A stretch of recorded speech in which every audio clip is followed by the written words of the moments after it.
All right, welcome back. So let's go ahead and take a look at what's going on in Asia and then finally in America during the Romantic movement. Now, to be fair, we're kind of jumping around in time when it comes to Asia.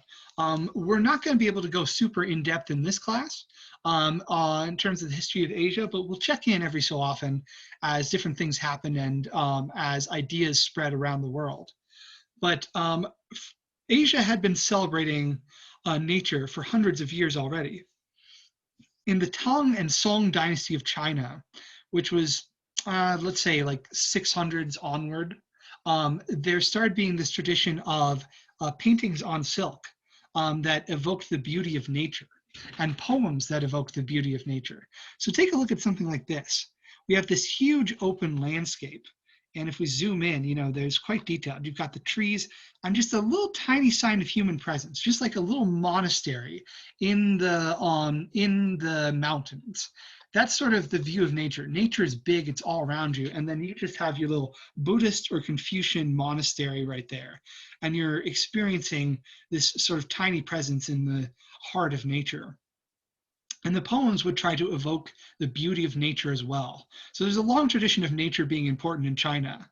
In contrast to maybe the West, which maybe thanks to the Greeks and Romans placed emphasis on humans trying to master and control nature, there was more of an emphasis in Asia on, sort of being simply in the presence of nature.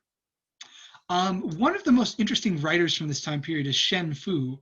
An excerpt of his writing is in the chapter from the book. So he didn't get the government job he wanted, in part because you had to take this really hard test. This is something that was going on in China as well. And he failed that. So he earned his living through writing instead. So he wrote about his married life. He wrote about his life to a woman named Zhen Wen, and their beautiful life together, which was cut short because she died pretty soon, only a few years later.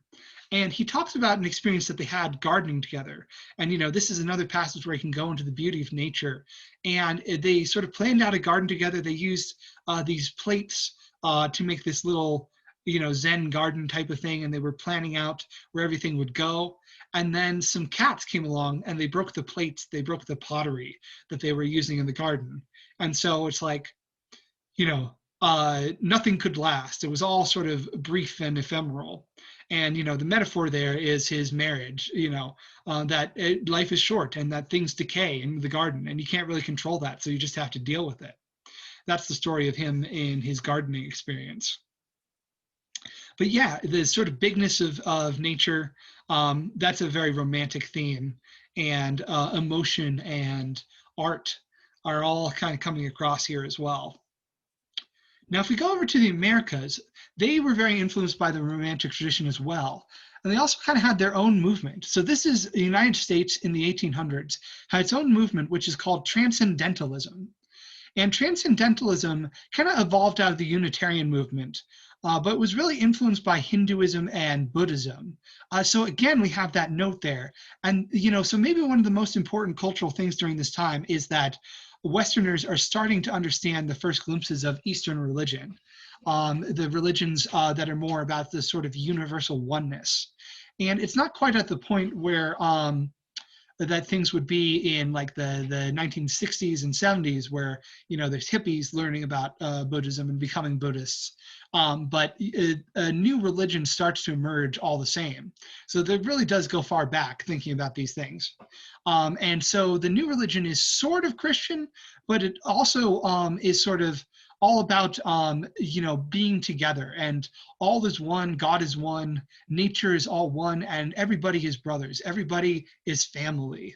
That's the sort of idea of Unitarians and especially Transcendentalists. And Transcendentalists are all about freedom, and everybody should be free, and everybody should follow their intuition and not get caught up in society so much. And that's the way to live a good life. They talked about the beauty of the woods and of nature. Emerson was one of those. He wrote about the majesty of being in the woods. And Henry David Thoreau was another.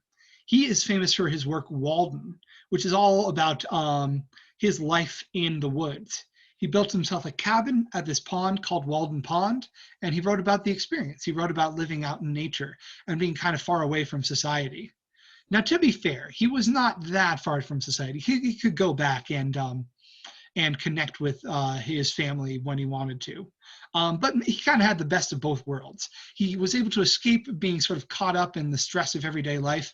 He said, most men live lives of quiet desperation, but I chose not to have desperation. I chose to just go out and seek life. That's his ideal, right? And so he was able to get away from that somewhat, I think. He also had some very interesting ideas. He wrote a book called Civil Disobedience, which was basically about resisting unjust government.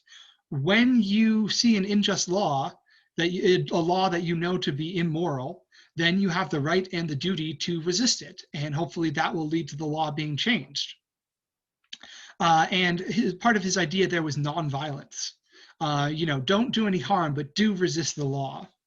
So that was really influential on people like Gandhi and Martin Luther King as well. These ideas of disobeying the law for a good cause. Thoreau spent some time in jail because of a tax that he refused to pay at the poll. He thought it was unjust to make you pay money to vote. And so he was willing to go to jail for a little bit to resist it. So that's kind of the transcendentalist sensibility.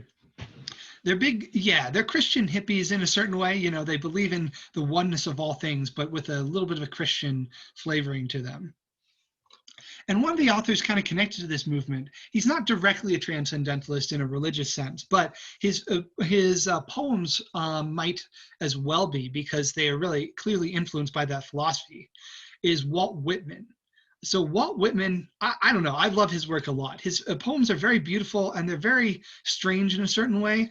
His verse is totally free. He does absolutely whatever he wants with it. He can just go on long sort of meandering sentences about things that he's experiencing. And he'll talk about the beauty of the people that he meets and the friends he encounters and, the sounds of the carts rolling down the road and the market and the people buying and selling and the smells, He'll talk about all these things.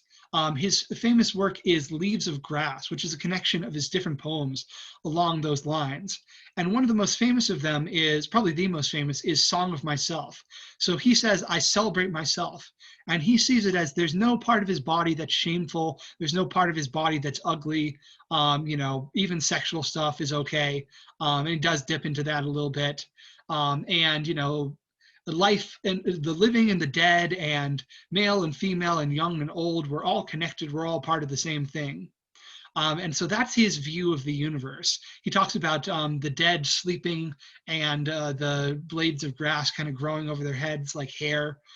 He talks about the beauty of the young man and the young woman. But also sometimes he can see beauty in even horrible things. He just sees beauty in the soldiers who are killing each other. He sees beauty in all of it, just because it's all part of the universe. He also really celebrated America. Now, we're used to people going rah, rah, rah, America, but that wasn't quite his thing. It was more that he saw that there was beautiful new potential in this idea of America that had just been started. Like that, it was wonderful that there could be a place where there was democracy. And so this was something unique and magical that it was happening. So he believed that America had a bright future. He also wrote movingly of Abraham Lincoln. He called him, "Oh, Captain, my Captain." He paid tribute to him after his death. So he lived through quite a hellish experience, but he still saw beauty in America, even through the Civil War.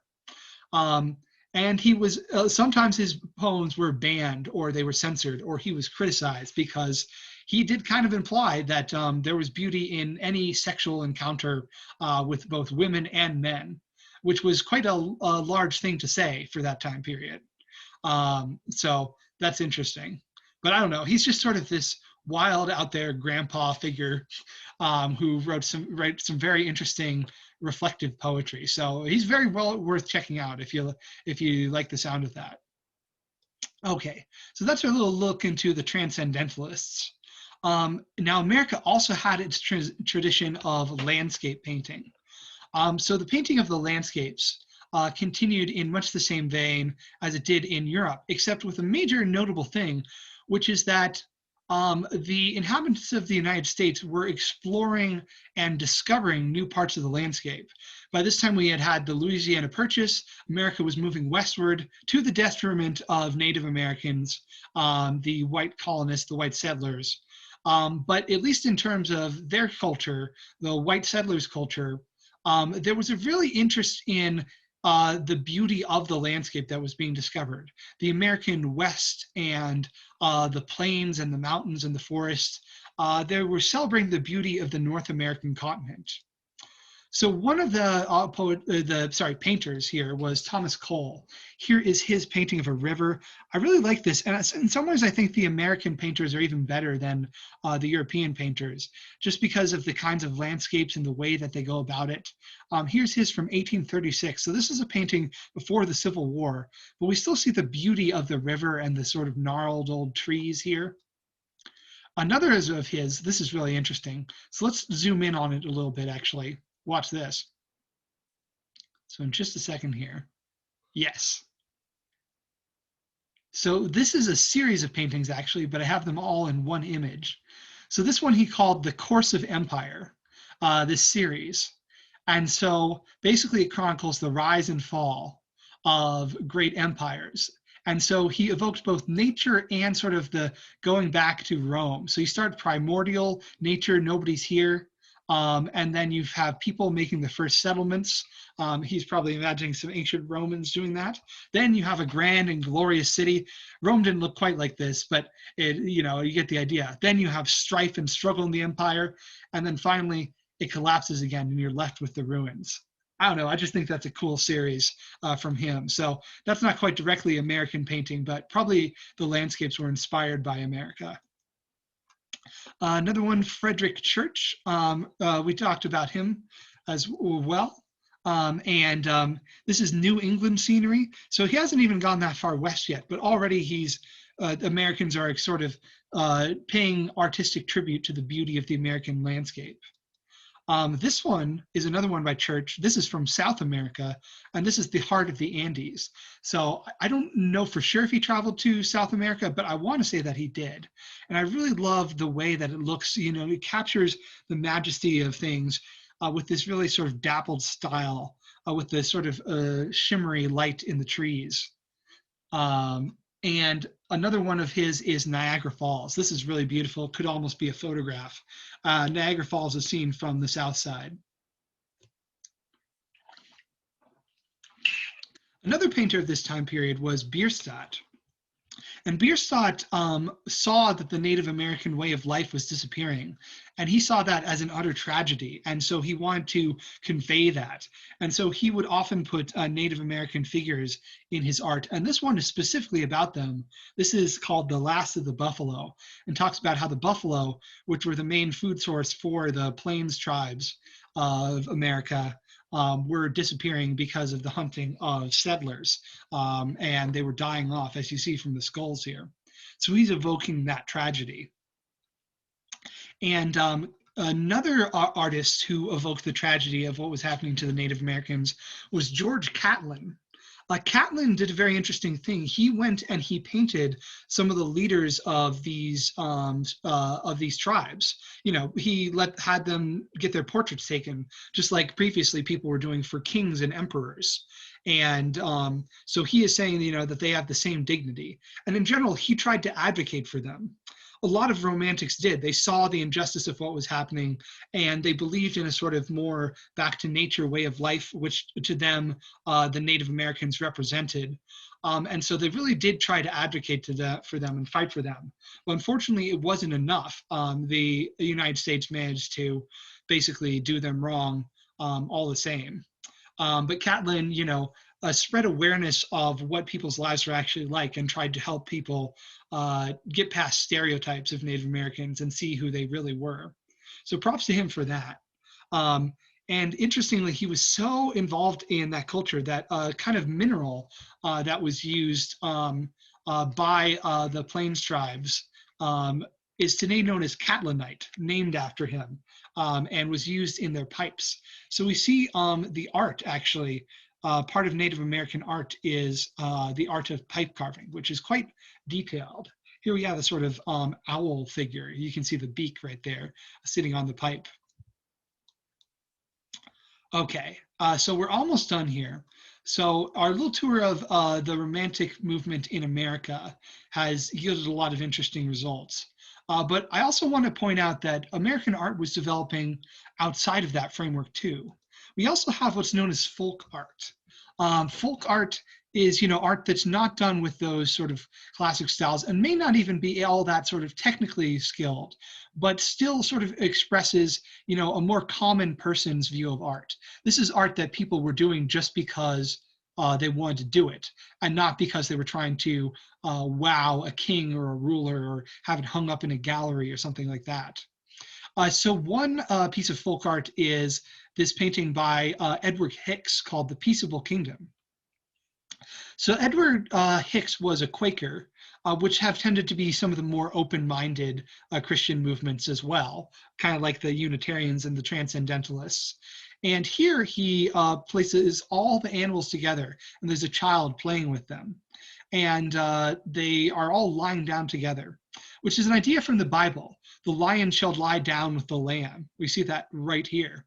And what it means is basically, in God's perfect paradise, even the animals won't have struggle or rivalries with one another. They will exist in perfect peace. And so, yeah, so he's imagining this sort of paradisical world. And what's causing that? Well, look over here, and we see William Penn. William Penn was the founder of Quakerism. That's not quite the right word, but the Quaker Society of Friends movement. He managed to obtain the land in America for that. So the Quakers really defined themselves by coming to America. And here he is making a peace treaty with the tribe that is there, the Lenape tribe. And so, at least in Edward Hicks's mind, this is sort of the creation of a paradise of peace. This is what America could be at its best, is a place where everybody is at peace together and nobody is fighting, not even the animals. And you live in a sort of religious utopia. That's the idea of this art. And that is good to think about, because these are some of the themes that are really important in America as well. There's a whole sort of series of different religious movements. There's all the religious movements that came from Europe. And then there's also new religious movements, such as the Born Again movement, and developments in things like the Quakers and the Unitarians and the Transcendentalists, all taking things in very different directions, but all sort of believing in America as this land of promise for religion. And the last thing I want to mention is quilting. So quilting is maybe the biggest form of folk art there is, and involves, is kind of the folk art of women.